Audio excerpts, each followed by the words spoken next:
Hello everyone, કેમ છો બધા? આઈ હોપ સો બધા મજામાં છો. હું છું કમલેશ કનોડિયા. છેલ્લા ઘણા સમયથી ઈરાન અને ઇઝરાયલ વચ્ચે યુદ્ધ ચાલી રહ્યું છે. તમે જાણતા જ હશો બધા જ.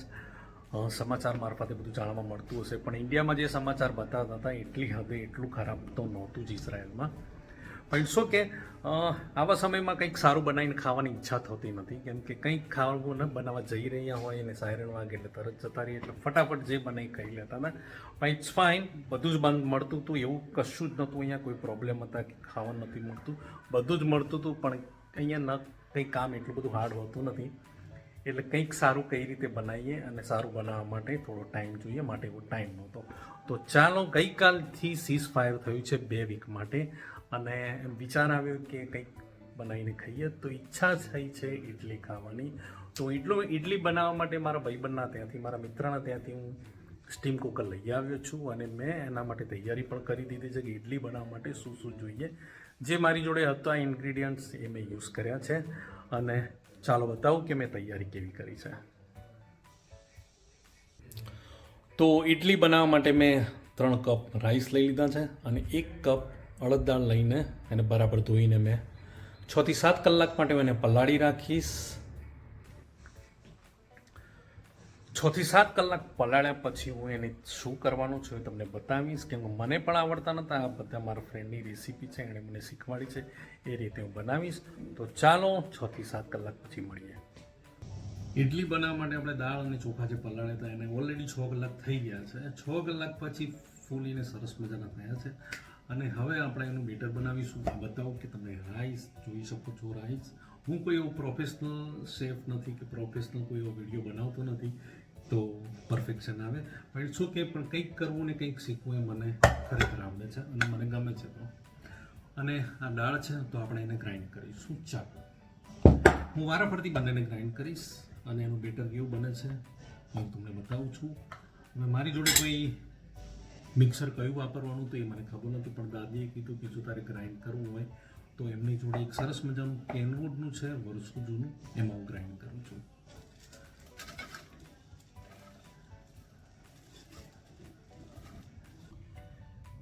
ઇડલી ખાવાની ખરેખર મજા આવે છે, પણ આ જે કચ્છ છે ને કંટાળાજનક છે. કેટલું બધું પ્રિપેર કરવાનું યાર, કે 12 કલાક એને મૂકી રાખવાનું, અને પછી ફર્મેન્ટેશન થવા મૂકવાનું. એટલે કાલે બપોરે હું બનાવીશ, એમાં પણ અહીંયા તો ઠંડી છે ઇઝરાયલમાં, એટલે તો ક્યારે રેડી થશે? It's okay. જો ઇન્ડિયા હોત તો 30 રૂપિયાની ડીશ ખાઈ આવો 100%. કંઈ નહીં, મજા છે બનાવવાની. સો ફાઇનલી મારું ઇડલીનું બેટર રેડી થઈ ગયું છે. ખબર નહીં કેટલું જાડું જોઈએ છે, કેટલું પાતળું, આઈ ડોન્ટ નો, કેમ કે પહેલી જ વાર બનાવું છું. તો બતાવું તમને. કંઈ પણ એવું ખામી લાગે તો કહેજો મને. આ મારું બેટર છે. કોઈને પણ જે બી કમેન્ટ કરવી હોય એ કરજો, પણ જણાવજો કે કેવું છે. ઓકે, હવે આને આપણે ફર્મેન્ટ થવા મૂકી દઈશું. નહીં તો ઠંડી થઈ એટલે જલ્દી થશે નહીં. મારે ક્યાંક ધાબળો બાબળો ઉઠાડી દઈશું એને અને મૂકી દઈશું. આવતીકાલે બનાવીશું તો બતાવીશ કે કેવી ઇડલી બને છે. ઓકે, તો ત્યાં સુધીમાં ગુડ નાઇટ, આરામ કરજો. સવારે મળીએ ફરીથી. આપણે જે ગઈકાલે ઇડલી માટે બેટર બનાવ્યું હતું એને ફર્મેન્ટ થવા મૂક્યું હતું, એ કેટલા પ્રમાણમાં ફર્મેન્ટ થયું છે? એકચ્યુઅલી આઈ થિંક કે એ પૂરતા પ્રમાણમાં થયું નથી, કેમ કે અહીંનું વેધર હજી પણ ઠંડુ છે, માટે થયું નથી.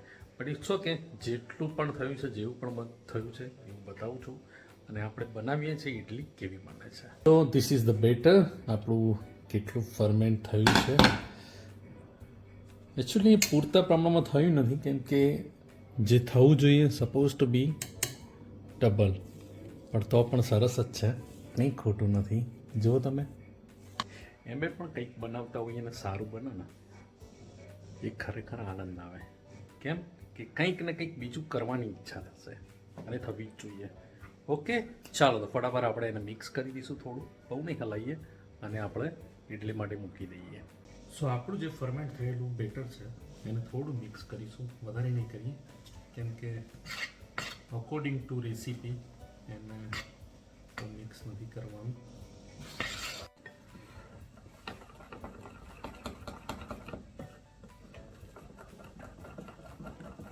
પાણી ગરમ થવા મૂકી દીધું છે આપણે અને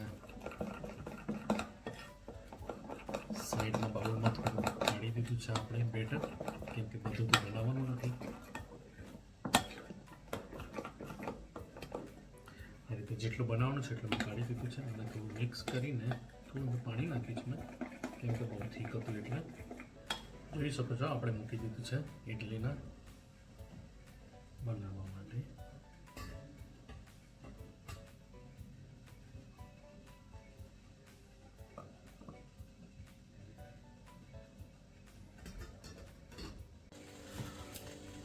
ઇડલી બનાવવા માટે મૂકી દીધી છે આપણે અને આપણે 10 મિનિટ રાહ જોઈશું અને આપણી ઇડલી તૈયાર. ઇડલીને સ્ટીમ કરવા મૂકી 10 મિનિટ થઈ ગઈ છે, તો હવે આપણે એને ખોલીને જોઈએ કે ઇડલી રેડી થઈ છે કે નહીં. આઈ ડોન્ટ નો, મને ખબર નથી કે ચેક કેવી રીતે કરવી શું છે, પણ જોઈએ છીએ. ક્યાંક મેં સાંભળ્યું છે કે ટૂથપીક નાખીને એને ચેક કરવાનું, આપણે જોઈએ છીએ. ચાલો, સો આપણે ખોલીશું હવે. I think so almost ready થઈ ગઈ છે. ટૂથપીક નાખીને ચેક કરવાનું, એવું કહેવામાં આવે છે કે બેની નીકળી તો સમજી લેવાનું કે રેડી નથી, પણ થઈ ગઈ છે. તો ચાલો આપણે કાઢી દઈએ. પકડીને કાઢીશું. યસ,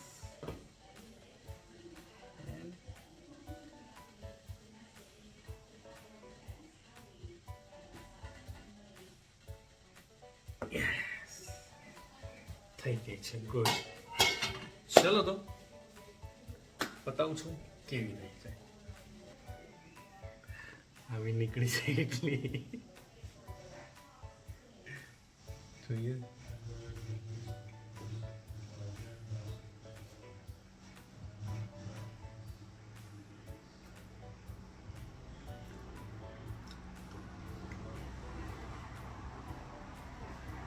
ઠીક છે, પણ એક્સપેરિમેન્ટ છે એટલે ખબર પડે કે નેક્સ્ટ ટાઈમ શું કરવું.